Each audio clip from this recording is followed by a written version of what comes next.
But now I'm telling you, you ought to disrespect people who respect him. And let me tell you why. Here's the reason. First of all, we need to understand that it is reported, and I believe I'm accurate on this, and not I'll be corrected, that 19 of the 20 hijackers that were a part of the 9/11 Holocaust here in America came from or had some major connection to Saudi Arabia.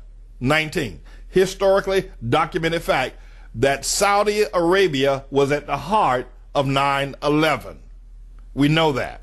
That's a fact. We also understand that Dr. Khalid Al-Mansour was the emissary of a Saudi prince who represented at the time, back in the late 70s and 80s, represented the king of Saudi Arabia through his prince. That this emissary, Dr. Khalid Al-Mansour, also was instrumental in providing a cover by paying Columbia University money to issue Barack Obama an admittance letter while he did not have to attend classes, and then 2 years later offer him a diploma for which he never had to study, write a thesis, or attend a class. That the money that Columbia needed at the time, because Columbia has always been on the lower end of the top 10 Ivy League schools, and Columbia needed money in cramped quarters here in New York City to expand, to take over more land from the Harlem people, to confiscate, to kick people out of their homes here in Harlem. Columbia back in the 70s needed money to do that in order to grow and to continue competitive. Columbia was below the Cornell and Syracuse universities back in the 70s and 80s. They were just a misfit, misguided school that had been plagued by student uprisings, student riots, and Columbia had fallen off the radar screen. They needed money.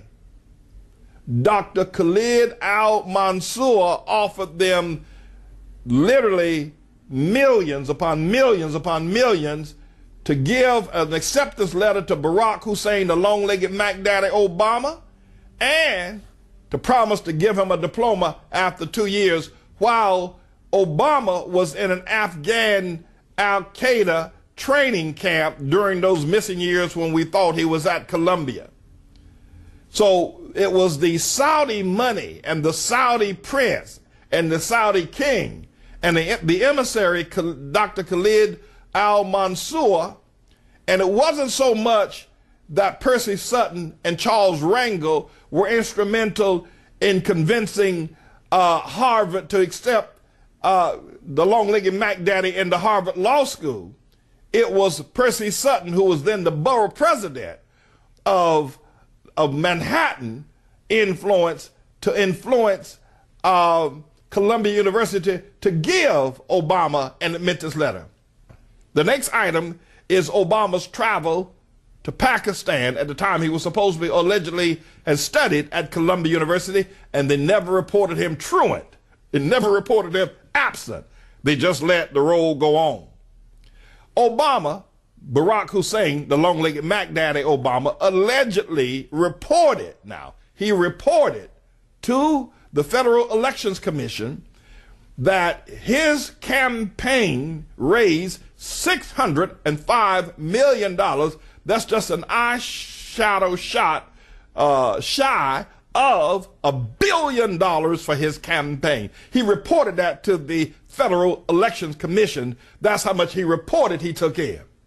Think of how much he did not report, did not have to report, that was used as walking around money by surrogates and others who were able to bribe or pay, or instruments or organizations like Acorn, whose input, their manpower hours also attributed to Obama campaign. This boy spent nearly $2 billion to buy the presidency back in the year 2008, but he reported $605 million. Well, where do you think that money came from? The long-legged Mac Daddy Obama, let me get his name right now, Barack Hussein, the long-legged Mac Daddy Obama, finally had an opportunity, the first time, to travel to Saudi Arabia, recognizing he owes his career to the Saudis, to Dr. Khalid Al-Mansour, to Charles Rangel, and to Percy Sutton, and to Columbia University president at the time, and to the money that came from Saudi Arabia.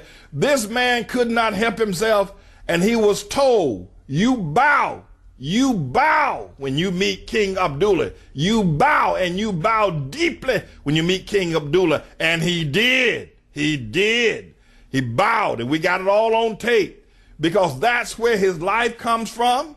It was Saudi money that bought his education both at Columbia and Harvard. Where else did he get the money from? You tell me. It was Saudi money that spent nearly $2 billion on the 2008 campaign. Obama's face was everywhere. They had Obama's statue and likenesses in clothing stores. They had Obama's face and likeness in coffee shops. Wherever you look during the campaign, Obama's face and likeness was everything. $2 billion from the Saudi government, and they had more. They would have spent $4 billion if they needed to. Now, the Saudi question. So now, if that's not enough about the Saudi question in connection with the long-legged Mac Daddy, Obama, his grandmama, Sarah, my God, now she goes to Saudi Arabia, and she goes during the time of the Great Hajj.